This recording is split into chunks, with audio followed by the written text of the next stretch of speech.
Sekarang saya berada di Pekan Betong.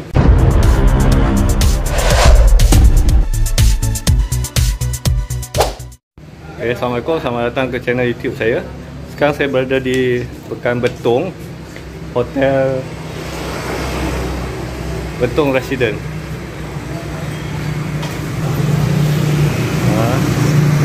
Sebelah Majlis Agama Wilayah Yala. Ni hotel.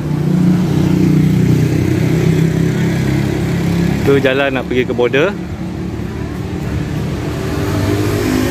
Okey. Dekat sini biasalah, kalau biasa orang akan berbasikal daripada Pekan Pekalong Hulu masuk ke Betong dan sampai ke Empangan.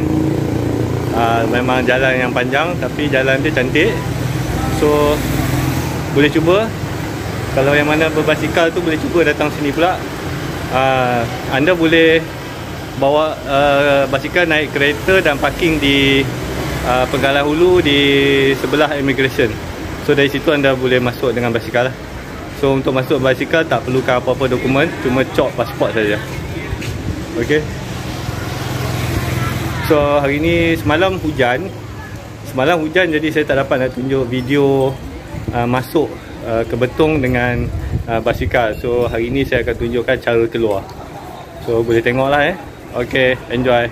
Okay guys, sebelum kita balik, macam biasalah saya singgah makan di kedai yang berhampiran dengan kedai Road 410. Okay, ni memang pot lah. Disebabkan semalam hujan sepanjang hari, jadi saya tak dapat nak berkayuh sampai ke Empangan. Jadi saya kayuh daripada Pekalong Hulu masuk immigration sampai ke Pekan Betong.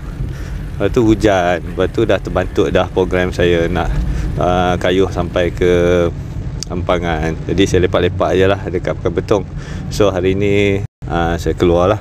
Okay, proses masuk dengan basikal ni mudah je. Kita cuma cop pasport keluar masuk saja. Dokumen lain semua tak perlu.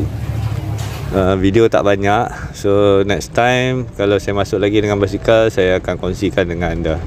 Alright. Anda suka video saya, jangan lupa subscribe, like, komen dan share. Okay, bye.